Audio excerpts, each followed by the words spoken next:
lifting less than a year ago, and we'll be getting ready to do some more heavy lifting, hopefully by the end of the year. So we're very excited.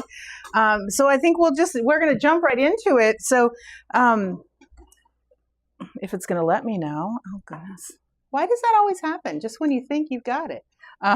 So our mission is to build affordable housing for farm worker and low-income families in Immokalee.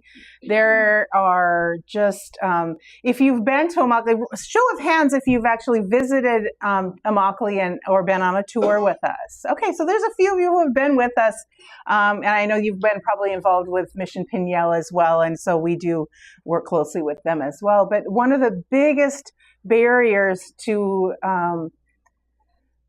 breaking the chains of poverty is affordable housing, and Immokalee is really one of those areas that has just a real issue with affordable housing. So that's what we're going to look at today, and so we phrase it as the problem and the solution. And so what we're going to look at first is the problem.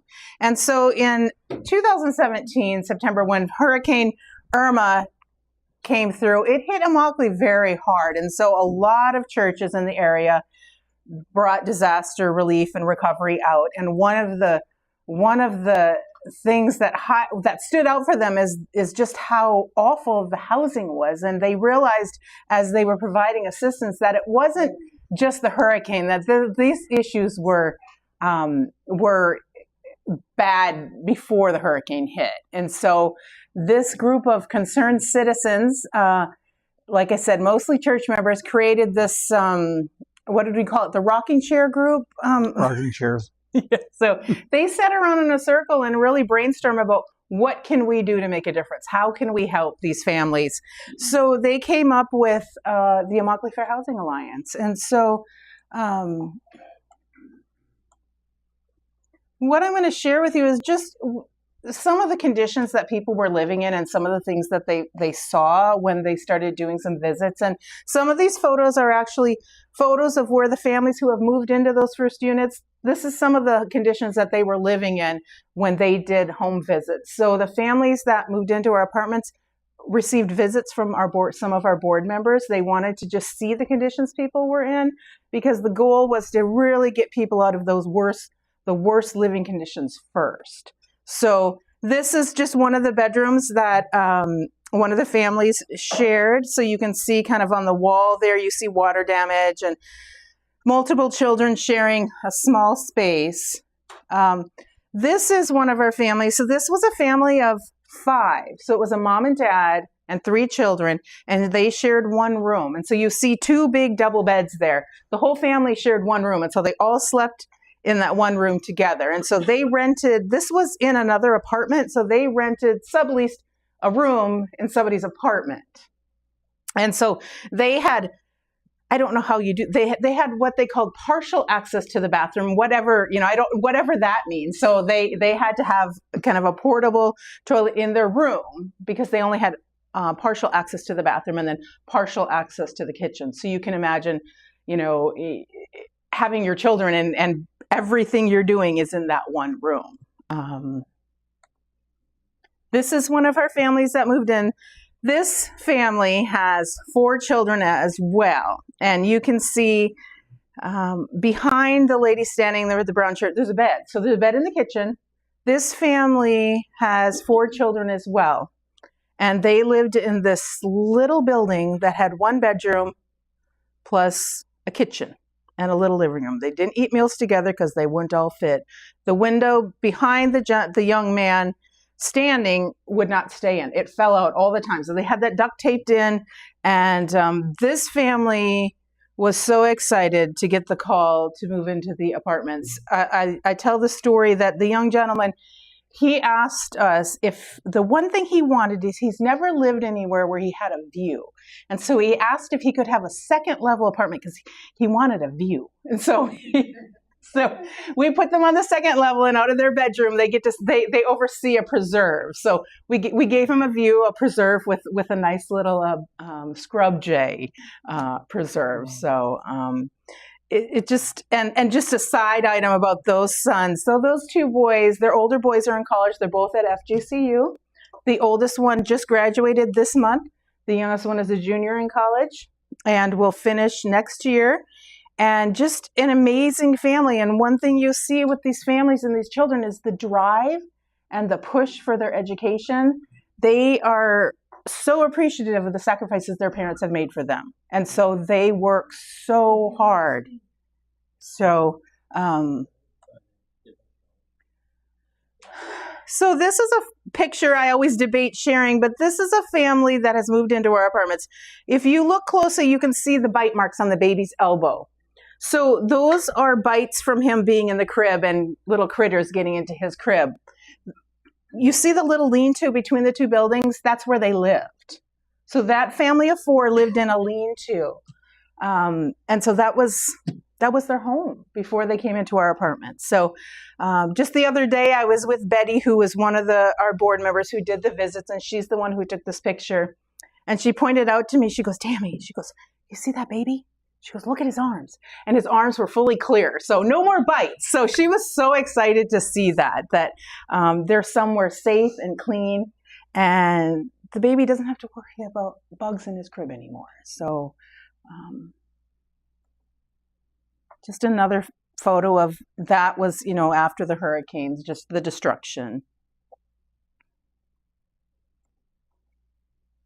Another issue we have is just, obviously it's Florida. It's humid, it's wet. So just the trailers are covered with mold and mildew. And this is the outside, you can imagine what it's like inside. It's about as bad. So the conditions are terrible. So just a few statistics, about 30% of Immokalee residents are below the poverty level. And 97% of Immokalee students that live in Immokalee qualify as economically disadvantaged. So they receive free or reduced lunches. So 97% of those families in Immokalee qualify. So our vision was, how do we address this? What do we do? One thing in Collier County, and what's been said over and over and over, and I think repeatedly what the board has said, is they were told, you're never gonna do this. It's not gonna happen. You will not get this through. It'll never get approved. The county's never gonna go for this. And we joked at the grand opening and the ribbon cutting. It was kind of like, look at us now. We did it. But it was a lot of hard work and a lot of determination. And Cleve, I don't know, do you want to talk to that at all about kind of the process to get where we are today? Do you want? Well, sure. Excuse me. I might mention that, pardon me, the trailers, if you've been up there, this community of trailers is 50 to 60 years old. And most of them are covered with mold and mildew, and they're very unsafe. And actually, it was the Peace River Presbytery that started this in 2007. What do I do with this? Oh, yeah. Like this? Okay. Yeah. It was the Peace River Presbytery who actually kicked this off with Graham Hart, who you may remember was our executive presbyter. And Tammy mentioned the rocking chair group. That was a group of people that met in rocking chairs at the CIW offices in Immokalee to try to figure out where to go with this situation. So that was the genesis of this. That was 2017. We hired a professional real estate person to oversee the whole operation. His name is Errol Buntsman. You'll probably see him in the brochure here. Got a board together of concerned people, and off we go. So it's worked well, and we're very happy with it. Tell about how you got the land. What land you got? Where'd that come up later? Yeah, go ahead. Do you want me to? No, go ahead. Yeah, absolutely. Well, thank you for asking the question. The land is about 9 acres. It's on Lake Trafford Road in Immokalee. And when we started out, we identified this land as being owned by the Collier family, Collier Foundation. And we went to Collier and we said, doesn't look like you're using this land for much. We'd like to buy it from you. And they said, well, no, we're not too interested in selling this. So about a month later, somebody from Collier Foundation, Collier family, called and said, you're still interested in the land on Lake Trafford Road? Yes, we are. So, well, we don't want to sell it to you, but we'll give it to you. So they gave it to us free and clear, and we own it. And once we owned it, we had to do something with it. So that's how we got started. Great. Amen. Thank you, Cleve. He's one of those original rocking chair people. So I rock with the best. He walked with the best, exactly. So as we progress, from 2018 and all that legwork, and so the land is purchased, it took a few years to get through the zoning and the county approvals and getting all the Collier County commissioners on board. And, they worked tirelessly and hard to make all that happen. And along the way, a lot of naysayers and a lot of nevers, but they persisted, and that's what's exciting is that, for them to see this come to fruition, and the impact of their labor has been tremendous. So, we're building this community, and so it's going to be, there's a bigger drawing back there. You can see it on the screen. It's kind of a rendering of what our community is going to look like. So it was designed to be 16 apartment units. So when we're finished, there'll be 128 apartments. Half of them are 2-bedroom, and half of them are 3-bedroom. And so we will be able to house 128 families when we're complete, which is about 650 people. One of the things in Immokalee is that the vacancy rate now for apartments is 0.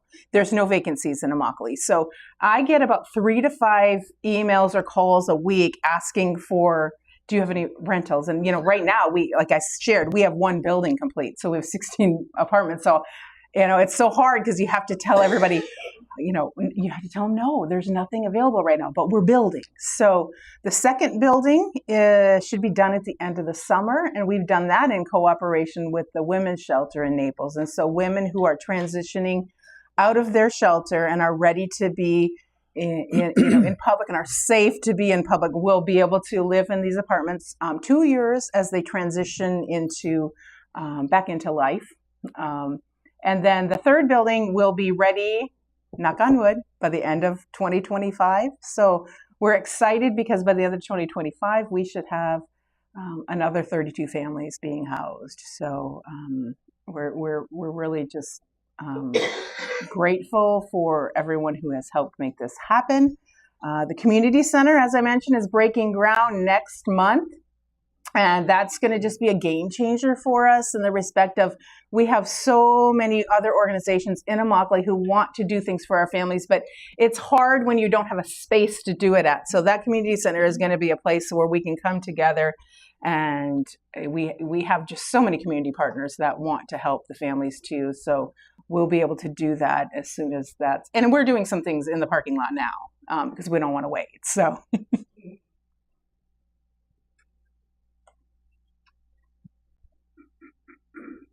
So just our solution is, like I said, we're addressing the needs for housing. We've shown you some of the photos. The conditions are terrible. There's not really another way to describe it. We want our renters and our families to have a voice. We want this to be their home. We'll be putting together kind of a renters council, so their own little HOA, but not all those HOA restrictions, but they'll have a voice in what happens in their community.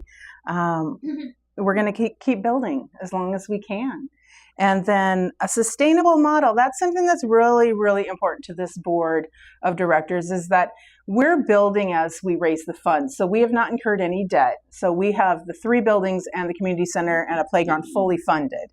And that is the model that they developed and that they want to follow. So we're currently raising funds for the 4th building, and just are grateful to say just last week we received a $1 million commitment from a local family foundation. So we're a third of the way there for the 4th building. So that was a very precious gift. We're grateful for that. And then the community is designed so that it will be self-sustaining. So rents will cover we'll have a reserve. It'll cover repairs, and so that when the community is built, we won't need to raise funds to sustain these apartments because the rents will cover the cost of the community. Yes. Sure. Yeah. Yeah. So so Gail asked about the sliding rental fee and what people pay for rent. So families living in our apartments will not pay more than 30% of their income to rent. As Cleve had mentioned, people are paying 50, 60, 70% of their income to rent trailers and things in Immokalee. So there's nothing left. So our cap is 30% of the AMI, which is the adjusted median or area median income. And the area median income for Collier County is $113,000 a year. Which is kind of funny when you think Immokalee's area median income from the Census Bureau in 2023 is $46,000. So Naples and Marco Island and Benita, they just raised that AMI so much higher. So nobody won't pay more than 30% of their income to rent. So just as an example, as families right now, we have one family who moved in and their family makes $33,000 a year. He's a farm worker. And they were paying $1,600 a month rent in their previous place. Well, if you're making, you do the math. If you're making $33,000 a year, paying $1,600 a month rent, there's nothing left. It's practically all of it. So when they moved in, their rent was about cut in half. So they pay $8 something a month. So that frees them up, it's like, or the free. So it's like, that frees them up to take care of their family, to provide health care, to buy food for their children. So it's a game changer to be able to cap that rent at 30%.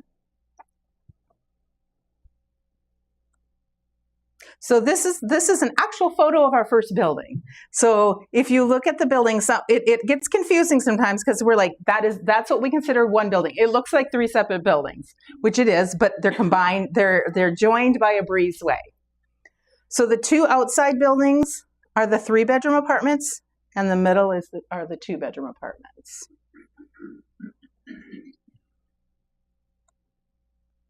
So this is the inside of our apartment. So when the families moved in, we did a kind of a needs assessment with the families to find out what their needs were and how we could, help them with what they needed. And we found that about 12 of the 16 families really were moving in with nothing other than their clothes and their family. And a lot of them didn't want to bring the furnishings they had because of the conditions they were living. It was the mold, the mildew. And so you guys filled a truck full, so that. So you remember that.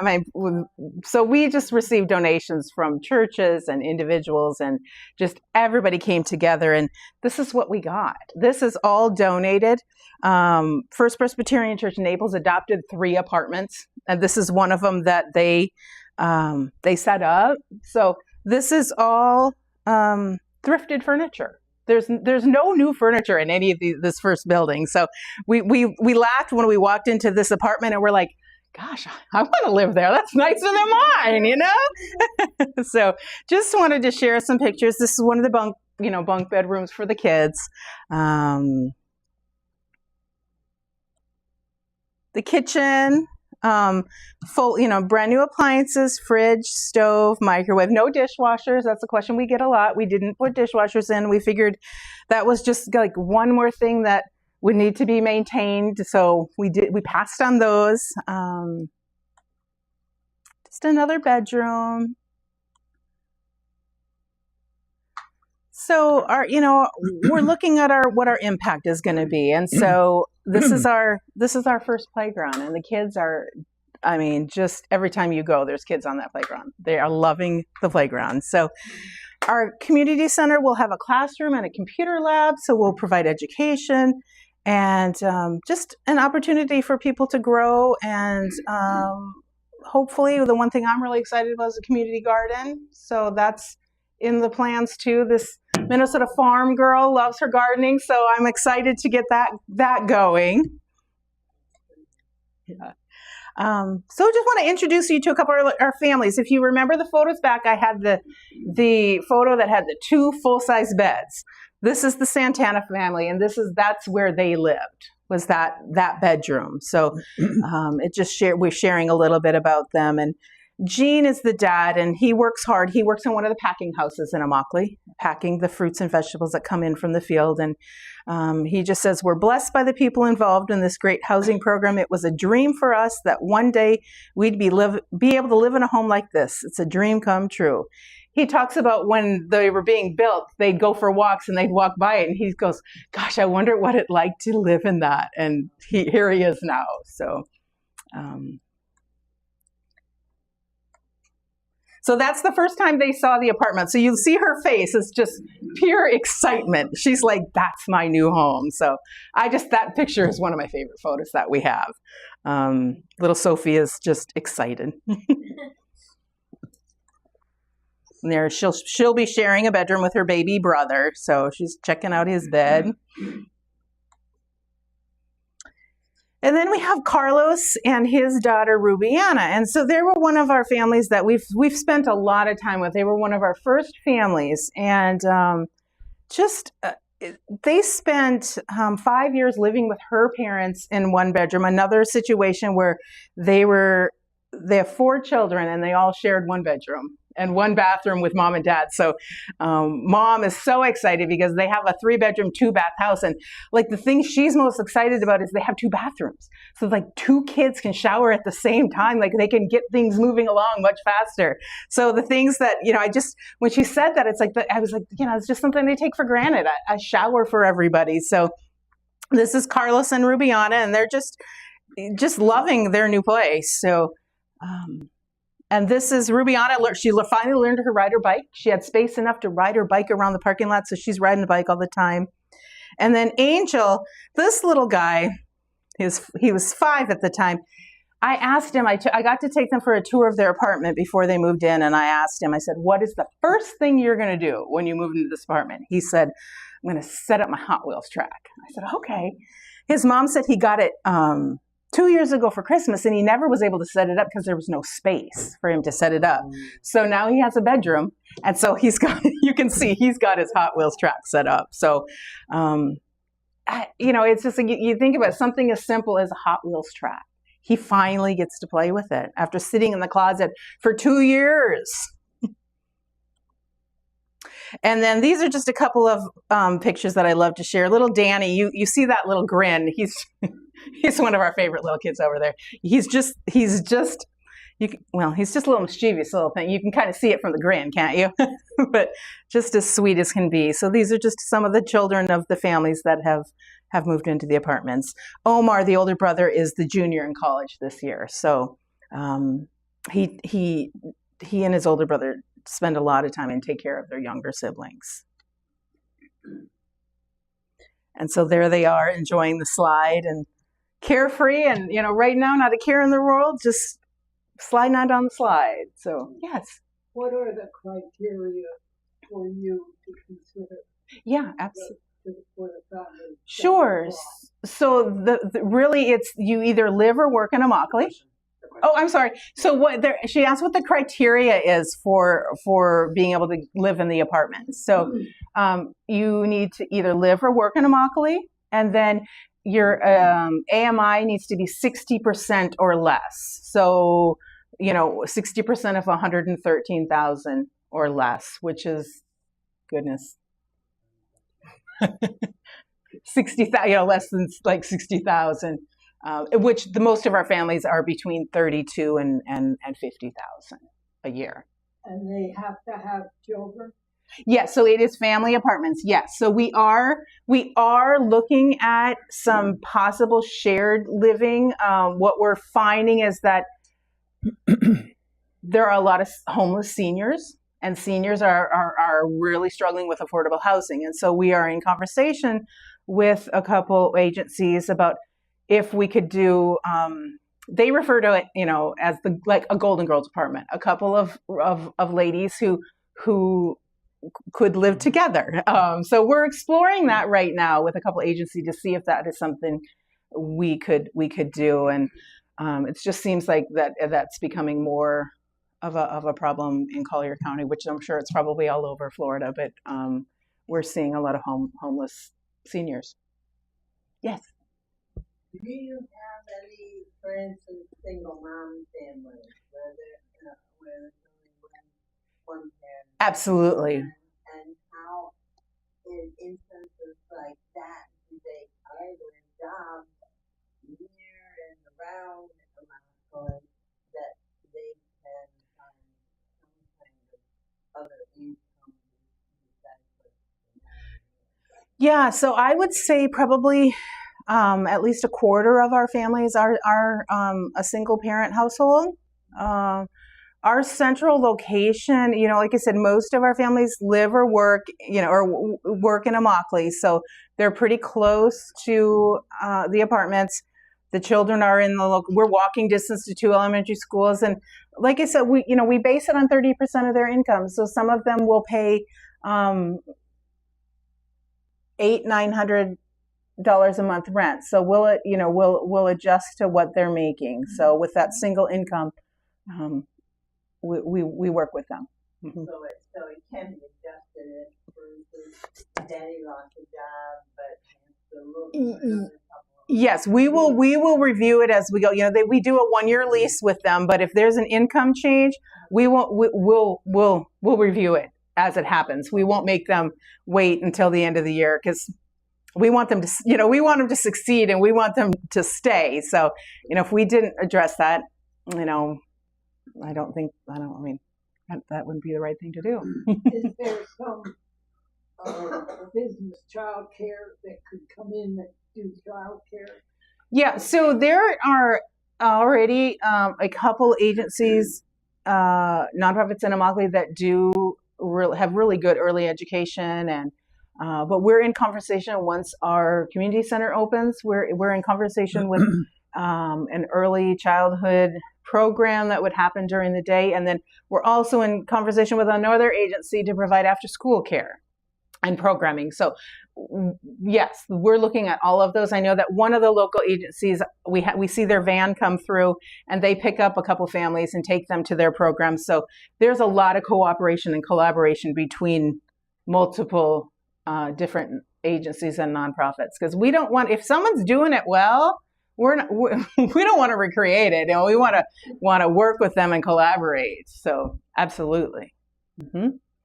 Yes. So the bad places that they moved out of condemned?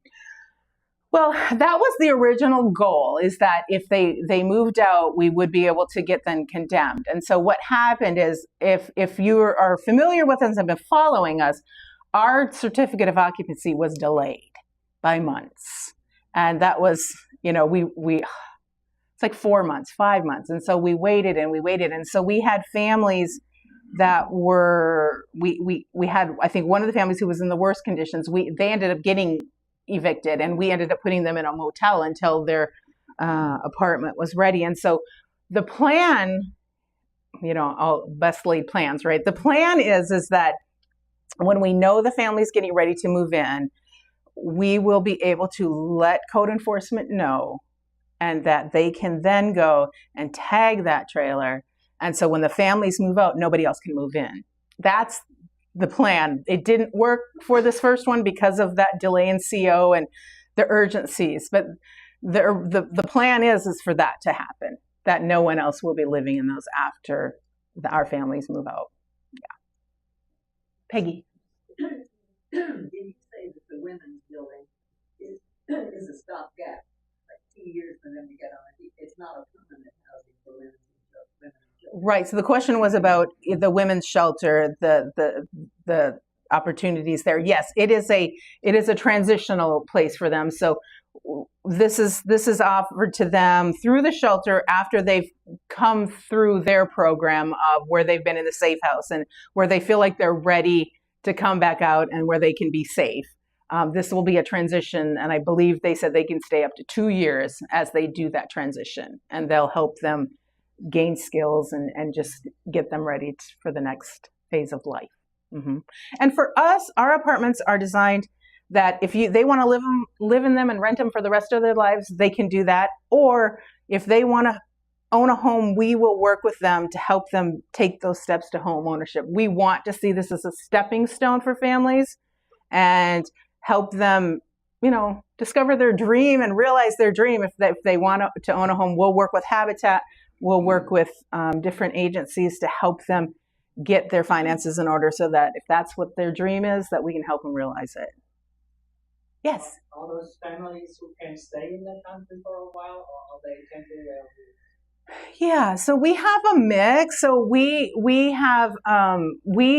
do not accept federal or state funding, so our money is not restricted. What we found is when you start accepting some of those grants, there's a lot of restrictions on that. And we wanted to be as restriction free as we could. So we do have families that it's possible they may not have documents. But as far as temporary visas, what you're seeing in the fields in Immokalee is that you have what you call an H-2A worker. And so they're temporary. A lot of those are single people, so they aren't coming and applying to our apartments. Most of the farms already provide housing for them. What we're finding are the families who may work in the field, or we're finding a lot of landscape workers, construction workers, and packing house people who are coming to our, a lot of the H-2A fields they're bringing them in and they're kind of taking those jobs that were in the field. So you're not seeing as many families working in the fields, you're seeing more H-2A workers coming in. And one of the requirements for the farms is to provide housing for them. So, yeah. I was going to say, so before you continue, yes. Is there anything in your presentation you want to show us before? No, I think we have any more questions? Yeah. No, I think that's our last slide. So we've gotten through the slides. So I'll borrow that from you. Yeah. Can you back up and show that one building? Because I wanted to talk about the color. Oh, sure, yeah, of course. So there was we're going back to show the color of the building. Green, yellow, and kind of orange. Yeah, the colors were picked to reflect the local agriculture. So you got green for green celery and spinach and so on, yellow for lemons and citrus, and orange for the same thing. So there is a reason behind the color. and the women's shelter is now purple because that's their signature color. We kind of joked when we asked them if they wanted to do purple, right. And we didn't think they really would want to. So it's their logo color. So it's 2 shades of purple and a blue, and then of course, if you're aware, purple is the color for domestic violence. So it's going to be a very colorful community. No 3 buildings will be the same color. So it's a very exciting and beautiful place. I love that. I do too. I love it too. Some people don't love it, but that's okay. So. Before we do questions that you may have, friends, part of the reason why we do the Moments for Mission, why we do this adult ed space time to invite voices like Tammy and Immokalee Fair Housing, is for you all to hear not only of the ministries in our area and the holy work that they're doing, but also as a reminder that part of our stewardship, friends, a lot of our mission dollars go to partners like Immokalee. So it's also to raise awareness amongst you all of the work that you all support. And of course, continue to support with your prayers. And that anytime Tammy reaches out and says, we need X amount of volunteers, or we might need a drive to happen, that here we are ready to respond to how we could be God's hands and feet, right, in Immokalee in the future and today. So can we give them a round of applause for not only the work that they're doing, but for this presentation. Thank you. Thank you. So I do want to pass the mic around just so that everyone can hear you. So I'm not doing it to pick on you or that you don't have a great outdoor voice. Do speak into the mic with any questions you might have. So you gotta wait for me to hear. Oh, I do this? No, you do this one. That's just gonna pick you up. Okay. A couple of information. Gail was the first one that knew about. I don't know, how did you find out about Immokalee? She has ways. Well, anyway, she was the one that introduced this idea or this. But the other thing, downstairs on the table, there's a trifold thing.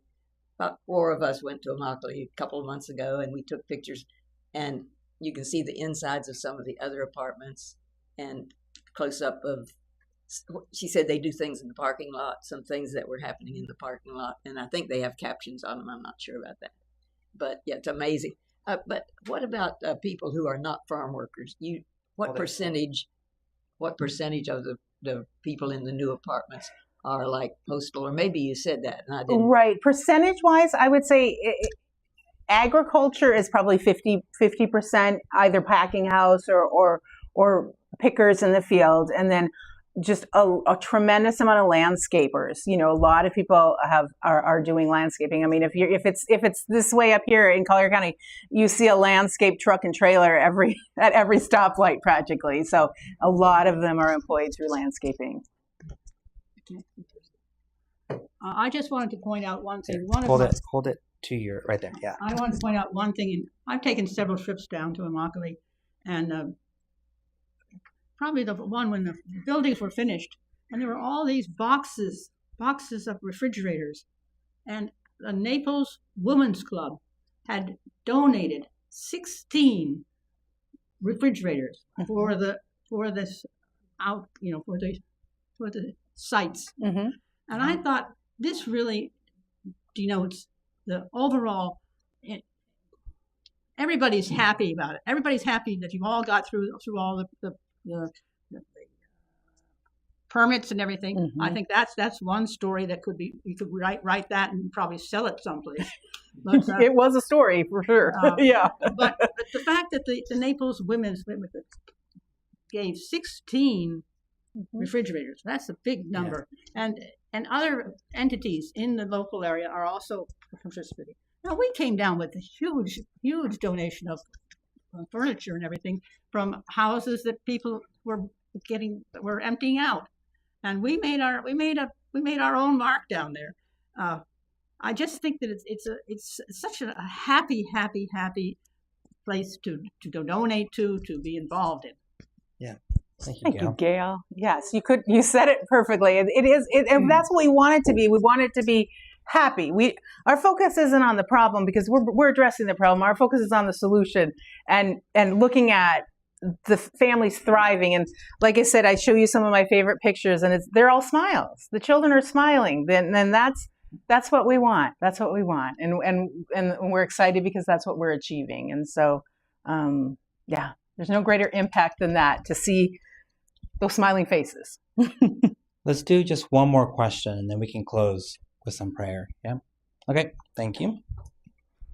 And Tammy might stick around for a little bit. Yeah. But just for the sake of us all here. What do you need to help you do it faster, to build faster, to get the building done before the end of the summer, before school starts? What do you need? Right.